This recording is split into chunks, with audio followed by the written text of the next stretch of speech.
90 రోజుల కోర్సు పూర్తి చేస్తే చాలు 100% ప్లేస్మెంట్ సపోర్ట్ తో సాఫ్ట్వేర్ జాబ్ మీ సొంతం. వెంటనే కోడ్ జ్ఞాన్ డెస్టినేషన్ ని సంప్రదించండి. నమస్కారం గురుగారు. నమస్తే అమ్మా. శివుడికి అత్యంత ప్రీతికరమైన రోజు మహాశివరాత్రి అని చెప్తూ ఉంటారు. అలాగే ముఖ్యంగా భక్తులు ఆ రోజులు భక్తి శ్రద్ధలతో ఉపవాసం జాగరణ చేస్తూ ఉంటారు. వాళ్ళకున్న పాపాలు అలాగే కర్మలు తొలగించుకోవడానికి పూజలు అభిషేకాలు చేస్తూ ఉంటారు. ఇంతటి విశిష్టమైన ఈ శివరాత్రి జరుపుకోవడం అసలు ఎలా మొదలైంది? శివలింగం ఎలా ఉద్భవించింది? దాని యొక్క విశిష్టత ఏంటి గురుగారు?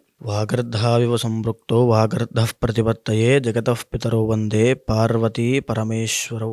అంటే ఆది దంపతులైనటువంటి ఈ యొక్క పార్వతీ పరమేశ్వరుడు యొక్క స్వరూపంలో పరమేశ్వరుడు యొక్క ఆవిర్భావన ఎలా జరిగిందంటే, ఒక రోజున అంటే కొన్ని విషయాలు మనం పురాణాల్లో కానీ ఎక్కడైనా చదువుతున్నప్పుడు కొన్ని విచిత్రంగా అనిపిస్తుంటాయండి. చతుర్ముఖ బ్రహ్మ అని మనం పిలుస్తూ ఉంటాం. నిజానికి ఆయనకి పంచముఖాలు అంటే 5 ముఖాలు ఉంటాయి. ఆయన సృష్టికర్త, విష్ణుమూర్తి నడిపించేటువంటి ఆయన, అదేవిధంగా శివుడు లయకర్త. ఈ యొక్క బ్రహ్మ విష్ణువులకు ఒకనాడు ఒక రకమైనటువంటి తగువు అనేటువంటిది ఏర్పడింది. అంటే గొడవ, ఒక కలహము. ఏమిటనంటే, నేను ఈ సృష్టిలో ముందు ఆవిర్భవించాను, లేదా నేను గొప్ప అంటే నేను గొప్ప. అప్పటికి సృష్టిలో ఏమీ లేవు, పంచభూతాలు కానీ ఆకాశం కానీ వెలుగు కానీ ఏమీ లేవు.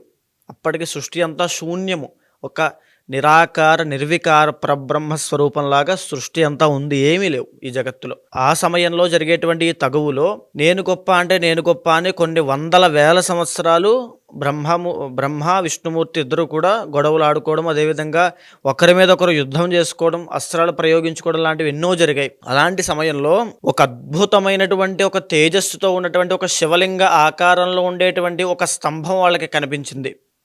ఇదేమిటి, మనం ఎప్పటి నుంచో మనం కొట్టుకుంటున్నాం, దీన్ని మనం సరిగ్గా గమనించలేదు, నువ్వు ముందా నేను ముందా అని మనం కొట్టుకుంటున్నాం, అసలు మనకంటే ఈ సృష్టి మొత్తంలో ఇది ముందు ఉన్నట్టుగా కనిపిస్తోంది, మనం కొట్టుకుంటున్నాం. ఓకే, ఇది ఎక్కడ మొదలైంది? మరి చూస్తున్నారు వాళ్ళు పైనుంచి కింద వరకు, అది ఎక్కడ మొదలైందో, ఏ బ్రహ్మాండం నుంచి మొదలైందో, ఏ బ్రహ్మాండంలో అంతమైందో వాళ్ళకేం తెలియట్లేదు. బ్రహ్మదేవుడికి విష్ణుమూర్తికి కూడా. ఎవరైతే యొక్క లింగాకారం యొక్క ఆదిని కానీ అంటే మొదలు కానీ, లేదా ఈ లింగాకారం యొక్క అంతం కానీ ఎవరు కనిపెడతారో, అప్పటికే చాలా దూరం వెళ్ళి చూసారో, వాళ్ళకి ఏం తెలియలేదు, కనిపెడతారో వాళ్ళే నిజమైనటువంటి మన ఇద్దరిలో గొప్ప. ఓకే అని చెప్పి డిసైడ్ అయ్యారు ఇద్దరు కూడా.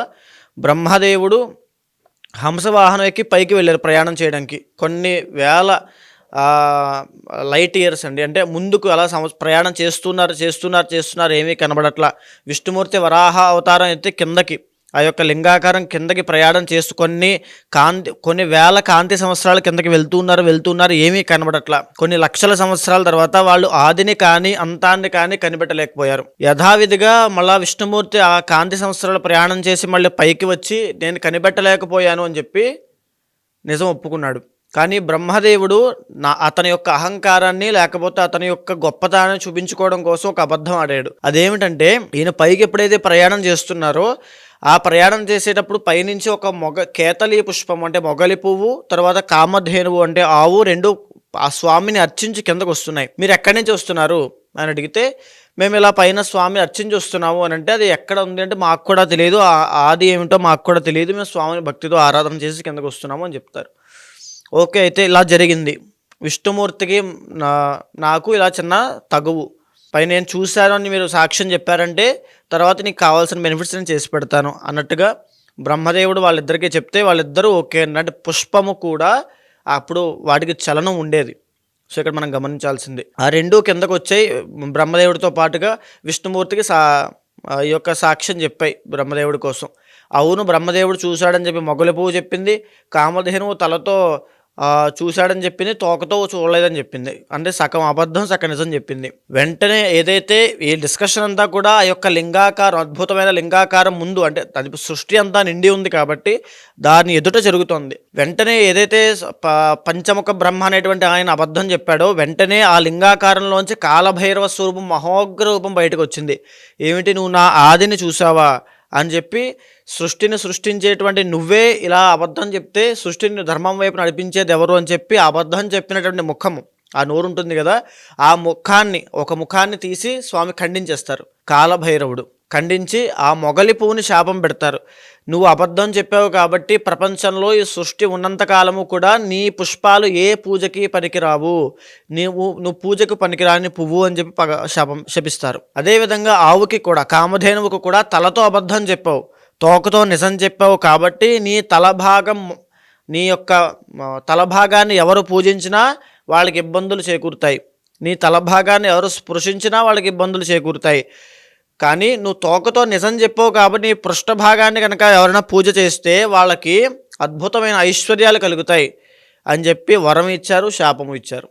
అదేవిధంగా ఆ సమయంలో ఏదైతే కాలభైరవుడి యొక్క అంశ బయటకు వచ్చిందో అదే మాఘ బహుళ చతుర్దశి అర్ధరాత్రి 12 గంటలకి స్వామి ఆ సమయంలో ఆవిర్భవించినటువంటి ఇది. అందుకనే మనం ప్రతి సంవత్సరం మాఘ బహుళ చతుర్దశి నాడు మహాశివరాత్రిగా పూజిస్తూ ఉంటాం. సో కాలభైరవుడు అంటే అత్యంత శక్తివంతమైనటువంటి స్వరూపం అండి. మనలో క్లేశములు, మనలో ఎన్ని నెగిటివ్ థింగ్స్ ఉన్నా, ఉదాహరణకి మనకెవరో చేతబడి చేశారు అని అనుమానం ఉంది. నిజానికి అనుమానమే ఒక నిజమైన చేతబడి అండి. చేతబడి చేయాల్సిన పని లేదు, అనుమానమే ఒక చేతబడి. తరువాత ఏదో ఒక జ్వరం వస్తుంది, ఏదో ఒకటి, లేకపోతే మీ అంతటా మీరే ఒక రకమైనటువంటి డిప్రెషన్కి, యాంగ్జైటీకి, ఓవర్ థింకింగ్కి, కోపానికి గురవుతున్నారు అనుకోండి. ఒకటే సింపుల్ సొల్యూషన్, కాలభైరవ అష్టకాన్ని ప్రతిరోజు చదవండి. పొద్దున్న, మధ్యాహ్నము, సాయంత్రం 3 పూట్ల కూడా కాలభైరవాష్టకాన్ని చదివితే దరిద్ర నాశనం అయిపోతుంది. దరిద్రము అనేటువంటి పదానికి అర్థము నెగిటివ్ థింగ్స్ అండి. మనలో ఉండే కోపమైనా, మన ఓవర్ థింకింగ్ అయినా, మన యాంగ్జైటీ అయినా, మన డిప్రెషన్ అయినా, ఇవైనా అవ్వచ్చు. మన చుట్టూ ఎవరైనా మనం చెడగొట్టే వాళ్ళు ఉంటే, లేదా మనకి ఏదైనా ఇబ్బంది చేయాలనుకుంటూ ఉన్న వాళ్ళు ఉంటే, వాళ్ళందరికీ కూడా ఆ నెగిటివ్ థింగ్స్ అనేది మనకి దూరం అయిపోతాయి, వాళ్ళందరూ దూరం అయిపోతారు. కాలభైరవ స్వరూపం అంత శక్తివంతమైన స్వరూపం. అందుచేతనే ప్రతి మహాశివరాత్రికి అర్ధరాత్రి వేళ కనుక, అంటే 12 గంటలకు లింగోద్భవ కాలంలో ఎవరు కాలభైరవాష్టకాన్ని చదివినా వాళ్ళకి సంవత్సరమంతము కాలభైరవాష్టకం చదివితే ఎంత ఫలితం వస్తుందో అంత ఫలితం వస్తుంది. అదేవిధంగా లింగోద్భవ కాలం అంటే రాత్రి వేళ జరిగింది కాబట్టి స్వామి కోసము, శివుడి కోసము ప్రతి భక్తుడు కూడా ఆ రోజున జాగారం ఉంటారు, ప్రతి భక్తుడు ఉపవాసం ఉంటారు, ప్రతి భక్తుడు స్వామికి అభిషేకం చేయడము, ఆ అభిషేకం చేసి దాన్ని చూస్తూ పులకించుకోవడం అనేటువంటి జరుగుతూనే ఉంటుంది. ఎవరైతే మాఘ బహుళ చతుర్దశి నాడు అర్ధరాత్రి వేళ లింగోద్భవ కాలంలో స్వామికి ఏకాదశ రుద్రాభిషేకం చేయిస్తారో, ఏకాదశ రుద్రాభిషేకం ఏకాదశ రుద్రులకి ప్రతీక. ఎవరైతే స్వామికి 1,00,000 బిల్వపత్రి పూజ చేస్తారో అర్ధరాత్రి వేళ, అదేవిధంగా స్వామివారి ఎదుట నుంచుని కాలభైరవాష్టకాన్ని పారాయణ చేస్తారో, లేదా ఇవన్నిటికంటే ముఖ్యమైనటువంటిది శ్రీ గారు సేవించడము, అదేవిధంగా తపస్సు చేయడము. అంటే మనము చాలామంది ఏంటంటే ఇన్ని కొబ్బరికాయలు లేకపోతే ఇన్ని చేస్తాననే స్వామికి అనుకుంటుంటారు. అవేమి కాదండి. భక్తి కావాలి, నిజాయితీ కావాలి స్వామివారి దగ్గర. ఆ ధర్మము, ఆ భక్తి, ఆ నిజాయితీ ఉంటే స్వామి మన ఎదుటే కూర్చుంటాడు. అలాగా ఎవరైతే మాఘ బహుళ చతుర్దశిని సద్వినియోగం చేసుకుంటారో, సంవత్సరంలో ఎన్ని మాస శివరాత్రులు ఉంటాయో ప్రతి నెల, ఆ శివరాత్రులు అన్నీ కూడా చేస్తే ఎంత ఫలితం వస్తుందో ఒక్క మహాశివరాత్రి నాడు అర్ధరాత్రి వేళ చేస్తే అంత ఫలితం లభిస్తుంది. అయితే మనము ఆస్ట్రాలజీ పరంగా కూడా చూసినప్పటికీ కూడా ఒకటి మనకి స్పష్టంగా కనబడుతుందండి. జాతకంలో ఎలాంటి దోషాలున్నా, లేకపోతే ఎలాంటి యోగాలున్నా అవన్నీ కూడా దేని వల్ల సంభవిస్తాయి అనే క్వశ్చన్ మార్క్ మీకు వస్తే ఒకటే ఆన్సర్, కర్మ. మనకి ఎక్కడో ఒక పుణ్యకర్మ ఉంది కాబట్టి మనం సుఖాన్ని అనుభవిస్తూ ఉన్నాం, మనకి ఎక్కడో ఒక పాపకర్మ ఉంది కాబట్టి మనం దుఃఖాన్ని, కష్టాన్ని, సమస్యను అనుభవిస్తున్నాం. చూసేటువంటి మీకైనా సరే ఎలాంటి కష్టాలున్నా, ఎయిదర్ అప్పుల బాధలు అవ్వచ్చు, వివాహం తొందరగా అవ్వట్లేదు అనేటువంటి సమస్య అవ్వచ్చు, లేకపోతే డబ్బులు నిలబడట్లేదు అనేటువంటి సమస్య అవ్వచ్చు, పై అధికారులతో ఒత్తిడి వల్ల మీరు మెంటల్ టార్చర్ అనుభవించడం అవ్వచ్చు, కుటుంబ ఒత్తిడి అవ్వచ్చు, మ్యారీడ్ లైఫ్లో ఇబ్బందులు అవ్వచ్చు, మీ శరీరంలోనే ఎన్నో ఆరోగ్య సమస్యలు మిమ్మల్ని తినేస్తూ ఉండొచ్చు, విపరీతమైన ఓవర్ థింకింగ్ ప్రాబ్లం, ఎవరికి చెప్పుకోలేనటువంటి బాధ, ఆ భయము ఎన్నో ఉంటాయి. నేను జాతకాలు వింటున్నప్పుడు నేను వింటాను కాబట్టి అండి. డబ్బులు మీరు ఎక్కడో ఇన్వెస్ట్ చేస్తారు, అంటే మీరు ఎవరికో అప్పుగా ఇస్తారు, పాపం సహాయం చేద్దామని ఇస్తారు, కానీ డబ్బులు తిరిగి రావు. మీరు ఇక్కడ తినడానికి కూడా తిండి లేని పరిస్థితిలో ఉన్నప్పటికీ కూడా వాళ్ళ దగ్గర డబ్బులున్నా వాళ్ళు ఇవ్వరు. అది కూడా ఒక రకమైన కర్మే, మీకు తెలియకపోయి ఉండొచ్చు అంతే.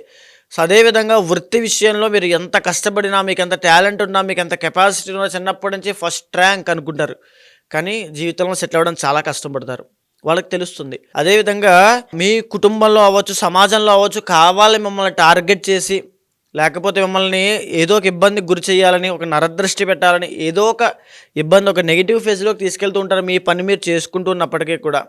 దానికైనా అదేవిధంగా మీరు భగవంతుడి దగ్గర కూర్చుని నాకు ఈ జీవితం వద్దు, స్వామియే నాకు కావాలి అనేటువంటి అంత డిటాచ్మెంట్, అంత వైరాగ్యంలోకి వెళ్ళిపోయినటువంటి మీరు మళ్ళా ఈ మాయలో పడి భగవంతుడి మీద ఆసక్తి కూడా కోల్పోయి, అసలు దేవుడి మీద ఇంట్రెస్ట్ కూడా లేకుండా, పూజల మీద ఇంట్రెస్ట్ కూడా లేకుండా, దేవుడే లేడు అనేటువంటి హేతువాదము లేదా నాస్తికత్వం అనేటువంటి పేరుతో ఎన్నో ఇబ్బందులు, మీ మానసిక అలజడి అని మీకు తెలుస్తుంది. ఇది కూడా ఒక కర్మేనండి. భగవంతుడికి దూరం అవ్వడమే నిజమైనటువంటి కర్మ. గురుగారు మీరు అన్నట్టుగానే ప్రతి ఒక్కరు కూడా ఏదో ఒక సమస్యతో జాతకరీత్యా ఎలాంటి దోషాలున్నా వాళ్ళు ఎదుర్కొనే సమస్యలకి అంటే పూజను లేదు అంటే దానికి సంబంధించిన పరిహారాలు చేసుకోవాలి అంటే, అండ్ రీసెంట్గానే మీరు ఒక వీడియోలో కూడా చెప్పడం జరిగింది, మహాశివరాత్రి రోజు వారకున్న కర్మను కూడా తొలగించుకునే గొప్ప అవకాశం ఉంటుంది అని. అది ఏ విధంగా పాసిబుల్ అవుతుందంటారు? నేను ఆల్రెడీ చెప్పానండి. ఏదైతే మన భక్తి ఏదైతే ఉంటుందో ఆ భక్తి మాధ్యమం అనేటువంటిది భక్తి మాధ్యమంగా మారి భగవంతుడి దగ్గరికి వెళ్ళినప్పుడు మనం చేసిన కర్మలన్నీ కూడా ప్రాయశ్చిత్తం అవుతాయి. ఎప్పుడైతే ఇప్పుడు మనం మార్కండేయుడు కథని ఒక ఎగ్జాంపుల్గా చెప్పానండి ఆ వీడియోలో. ఏమిటనంటే మార్కండేయుడు ఒక మహాశివభక్తుడు. మీలాగే మీరు ఎలా అయితే దైవాన్ని ఖచ్చితంగా ఏదో రోజు నా కష్టాలన్నీ తొలగిపోతాయని నమ్ముతారో, అలాగే మార్కండేయుడు కూడా మహాశివభక్తుడు. వాళ్ళ తల్లిదండ్రుల యొక్క ఆయుష్ పూర్తయిపోయి వాళ్ళు చనిపోయిన తర్వాత వాళ్ళకి ముక్తి రావాలి అని చెప్పి శివ ఆరాధన చేస్తూ ఉన్నటువంటి వాడు. ఆయనకి కూడా దురదృష్టవశాత్తు కర్మ మూలాన బాల అరిష్టగండంతో జన్మించడం వల్ల 8 సంవత్సరాలకే ఆయుష్ ముగిసిపోవడం వల్ల ఆయనకి ఆయుష్ యమధర్మరాజు రావడము, ఆ శివుడికి అర్చన చేస్తున్న మార్కండేయుడు బయటికి రానైనా నీ ఆయుష్ అయిపోయింది, నువ్వు బాలరిష్టగండంతో జన్మించావు, నీ ఆయుష్ ఇంతే ఈ జన్మకని చెప్తే నేను రాను, నేను శివ ఆరాధన చేయాలి. నిజానికి ఒక్క మాట ఆలోచించండి, యమధర్మరాజు అంతటి స్వరూపము ఎదుట నుంచున్నప్పుడు ఎవరికైనా నోట్లోంచి మాట వస్తుందా? మీరు కూడా మీ ఇంట్లో భగవంతుడికి అర్చన చేస్తుంటారు, పూజ చేస్తుంటారు, లేకపోతే శివ గుళ్ళోకి వెళ్ళి పూజ చేస్తుంటారు. ఒక ఫోన్ వస్తే పక్కకి మనకి డైవర్షన్ అయిపోతాము. మన ఇంట్లో ఏదైనా చిన్న పని ఉంటే మళ్ళీ గబగబా పూజ చేసి వెళ్ళిపోతాము. కానీ యమధర్మరాజు అంతటి వాడు ఎదురొచ్చి నుంచున్నా నువ్వు చచ్చిపోవాల్సిన సమయం వచ్చేసింది, నువ్వు చచ్చిపోతున్నావు అని ఒక నిమిషంలో అని చెప్పినా ఏమాత్రము కంగారు పడకుండా ఎదుటున్నది ఒక రాయో శిల్పమో ఏదో కాదు, డైరెక్ట్గా శివుడే అనేటువంటి నమ్మిన మార్కండేయుడు యమధర్మరాజుకు కూడా నేను రాను, నేను శివార్చన చేసుకోవాలి అని చెబుతాడు. అది భక్తి అంటే. ఆ చెప్పేటువంటి మార్కండేయుడికి సమాధానంగా యమధర్మరాజు నువ్వు ఇలా నా మాట వినవని చెప్పి యమపాశాన్ని విసరగా అప్పటికే కూడా భయపడకుండా ఆ భక్తిని ఇంకా పెంచి స్వామిని ఆలింగనం చేసుకుంటాడు. చంద్రశేఖర చంద్రశేఖర చంద్రశేఖర పాహిమామని. వెంటనే శివుడు వస్తాడు, ఎడంకాలతో యమధర్మరాజును ఒక్క తన్ను తంతాడు. ఒక్క మాట గుర్తుపెట్టుకోండి, ఇక్కడ యమధర్మరాజు అంటే మనం చేసిన కర్మ అని అర్థము. మార్కండేయుడు అంటే నువ్వైనా నేనైనా మీరైనా జీవుడు. ఆ జీవుడి స్వరూపం మార్కండేయుడు. ఆ పరమేశ్వరుడు అంటే ఏదైతే శివుడు ఉన్నాడో ఆయన భగవత్ స్వరూపం, మన భక్తి అని అర్థము.